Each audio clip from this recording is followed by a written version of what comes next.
Olá, bem-vindos! Eu sou Renata Sotero, consultora da Ilha do Scott Brasil, uma consultoria especializada em recrutamento e seleção de profissionais de recursos humanos de média e alta gestão. E esse é mais um Café das 10. Hoje nós vamos conversar sobre transição de empresas em tempos de trabalho remoto. E a minha convidada é a Ana Cláudia Diamantino, Head de Recursos Humanos do Grupo Ultra. Bem-vinda, Ana! Obrigada, Renata, pela oportunidade de conversar aqui com a sua audiência e trocar um pouquinho de experiências. Eu que agradeço, Ana. É um prazer tomar esse cafezinho com você. E conta pra gente, Ana, você fez uma transição de empresas, né, no início da pandemia, onde tudo começou a passar para trabalho remoto, né? Então, compartilha um pouco com a gente como é que foi a sua experiência, quais foram os principais desafios que você enfrentou, iniciando um trabalho de forma remota, principalmente quando a gente fala de liderança de recursos humanos, está na linha de frente, né? Então teve a tua adaptação e ao mesmo tempo você teve que dar suporte muito à empresa e aos colaboradores. Conta pra gente, Ana. Bom, começa com a grata surpresa de bem no início da pandemia, quando a gente, voltando alguns meses atrás, a gente vê o nível de insegurança e incerteza que havia no mercado. Então, bem no início da pandemia, eu recebi uma oferta de trabalho e fazer o processo seletivo todo, eu brinco, eu falo, via telinha, você só conhece as pessoas na telinha. Então, foi um processo seletivo já todo digital, né, com as reuniões acontecendo em ferramentas aqui de transmissão como o Zoom. Então, só isso já é uma nova experiência, porque normalmente você prioriza o contato pessoal nessa etapa.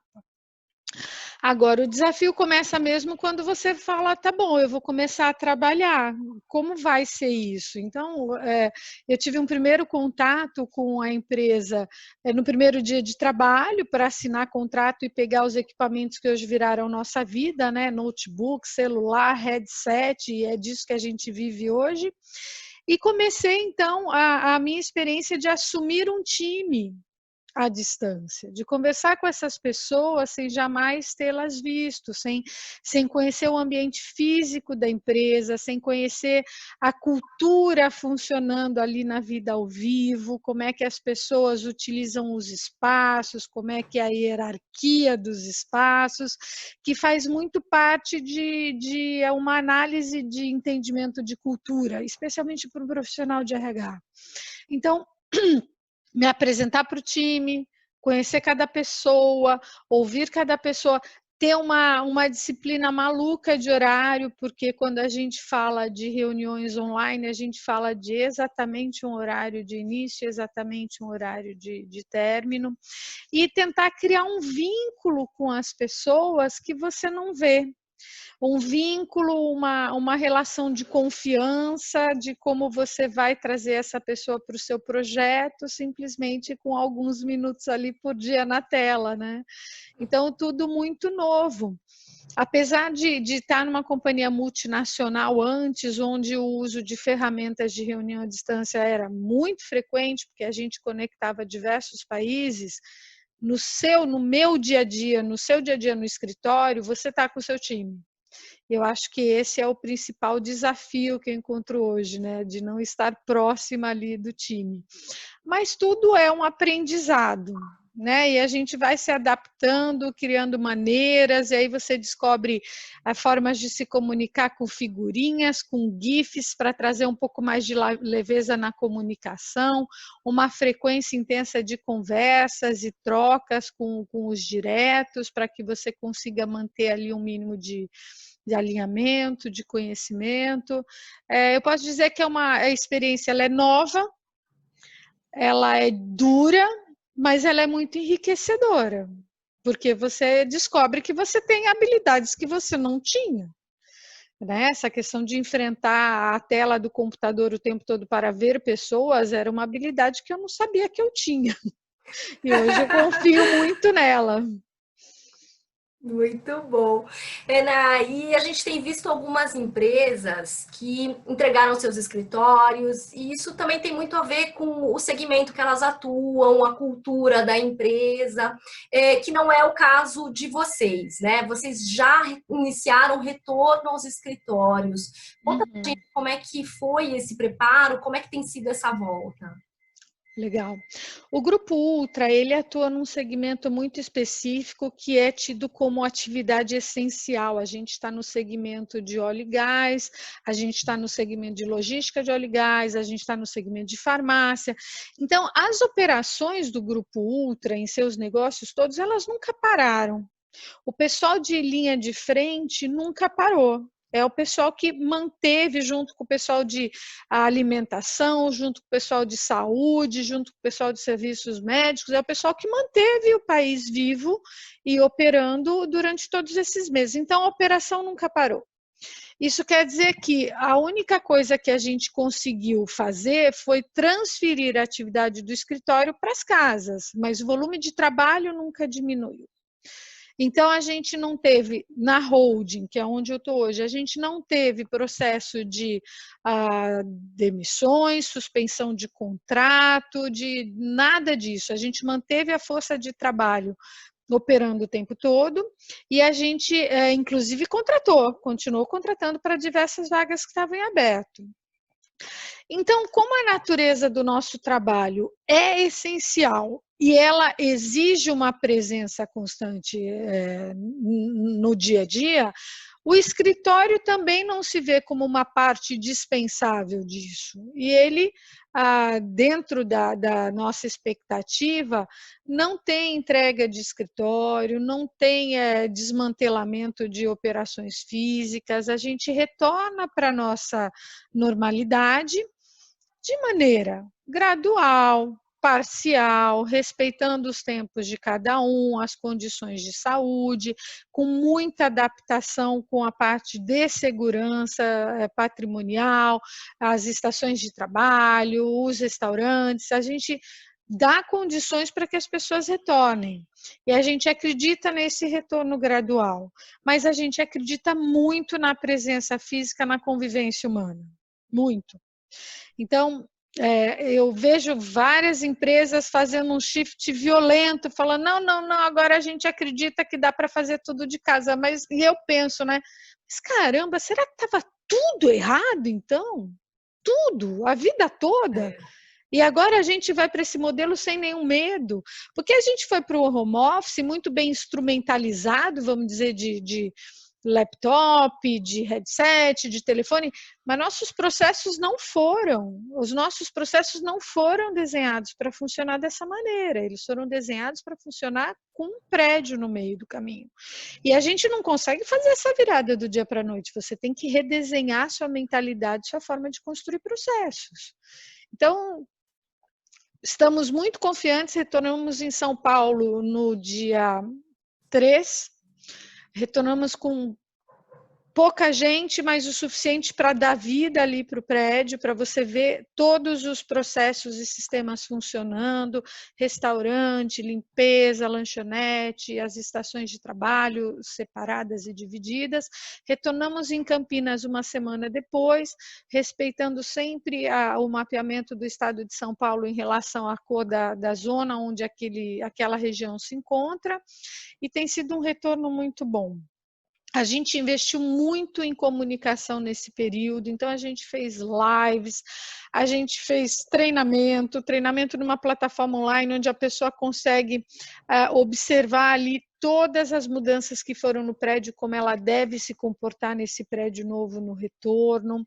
A gente gerou muito conteúdo e canais para as pessoas tirarem dúvidas a respeito do retorno.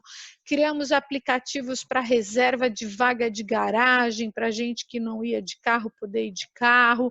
Então, a gente cuidou de tudo para que a volta aconteça, e a gente acredita nesse retorno. Muito bom. Ana, e como foi para você ver pela primeira vez a empresa funcionando, né? De uma forma que você ainda não tinha experimentado. Renata, eu brinco que no dia 3 eu parecia criança no primeiro dia de aula, que vai para uma escola. Só faltou eu comprar mochila nova e a caixa de lápis de cor, porque a sensação é de você finalmente fazer parte daquele contexto, fazer parte daquele grupo. O sentimento de pertencimento, ele está muito vinculado a uma questão de grupo, de local, né? Eu pertenço ao quê? Eu pertenço a que grupo? Então, eu parecia criança em primeiro dia de aula. Muito feliz de estar participando ali finalmente, né? Eu comecei em maio e comecei em agosto no escritório, foram bons meses. Muito bom. Ana, e que conselhos você daria para as pessoas que estão iniciando jornadas novas de forma remota? Algumas não têm previsão ainda de volta e outras nem vão voltar, né? Então, que dicas que você poderia dar, baseado no que você vivenciou, né, para o início dessas pessoas? Começando para o final, primeiro fica tranquilo que tudo vai dar certo, as coisas conseguem funcionar muito bem sim, até para quem começa nesse contexto. A outra questão é organize-se muito bem, cumpra a sua agenda, faça uma integração muito boa que você não faria normalmente num outro contexto. Você normalmente vai fazendo um processo de integração. Você conhece uma pessoa numa reunião, se apresenta, conta um pouquinho quem você é e a coisa vai acontecendo de maneira menos estruturada. Quando você inicia a distância, é muito importante você, com a ajuda do seu novo gestor, entender quem são os seus principais interlocutores dentro da empresa, fora da empresa, quem você precisa conhecer, para quem você precisa ser apresentado. E você aproveita o começo de qualquer jornada de trabalho, ele costuma ter uma agenda muito mais tranquila. Depois de um tempo é que ela vira um desafio. Aproveita esse começo para conhecer a empresa. Aproveita esse começo para fazer as integrações com as pessoas, para ler todo e qualquer tipo de informação que traga material cultural, que traga material de como a empresa funciona. Então, esse período é o período que você tem para fazer a sua integração, vamos dizer, cultural, sua imersão cultural. E você vai ter que se valer de ferramentas que antes você não tinha. Então, vai atrás de muita leitura, converse com o seu gestor, quem são as pessoas que podem te ajudar a traduzir um pouco o passado, a história da empresa, por que ela chegou aqui, como ela chegou aqui, que isso tudo vai acelerar o seu processo de entendimento dessa cultura nova. Muito bom. Ana, e conta pra gente, na tua visão, né, como é que fica o papel do RH nesse novo normal?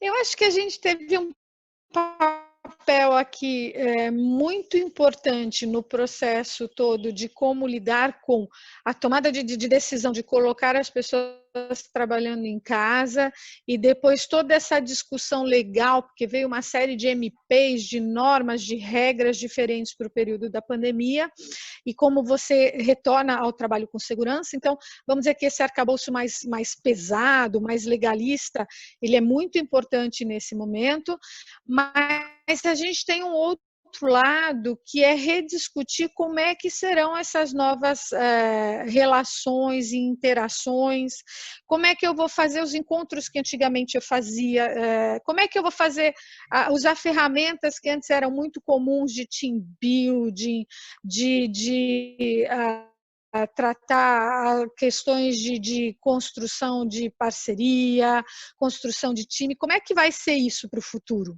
O que a gente vai continuar investindo ou não? Quais são as novas ferramentas para isso? Então, eu acho que a gente está só engatinhando nessa conversa. Agora a gente precisa sair da emergência e começar a pensar em como a gente quer ser daqui para frente, com ou sem pandemia, porque a forma de trabalhar mudou. E a gente precisa ter novas ferramentas para essa forma. Talvez as velhas ferramentas não façam mais sentido. Muito bom. Ana, tem mais alguma questão que você gostaria de compartilhar com a gente? Deixar mais alguma dica, algum recado? Olha, eu acho que é sempre uma dica valiosa e ela é até clichê, mas ela é importante. Esse momento de afastamento é um momento onde a gente não pode deixar a nossa rede de relacionamentos esfriar. A gente tem que continuar tomando café como esse para o qual você me convidou aqui. A gente tem que continuar falando com o nosso network, com os nossos amigos. A gente tem que continuar fazendo happy hour, nem que seja cada um na sua casa. A gente tem que entender que o distanciamento físico não implica necessariamente em busca de uma recolocação profissional. Continue mandando suas mensagens, fazendo suas ligações, mantendo a sua rede aberta, fazendo suas publicações, porque a gente só não está junto presencialmente, o resto tem que continuar acontecendo. A minha dica é: não mude o que você fazia antes, você mudou o canal, mas você não muda o seu objetivo. Muito bom, excelente, Ana. Obrigada pela tua presença. Foi um prazer tomar esse cafezinho virtual com você. Muito obrigada pelo convite, é um prazer estar aqui com você e bom dia para todos aí que assistiram a gente. Excelente. Pessoal, essa foi a Ana Cláudia Diamantino e esse foi mais um Café das 10. Eu espero vocês na próxima. E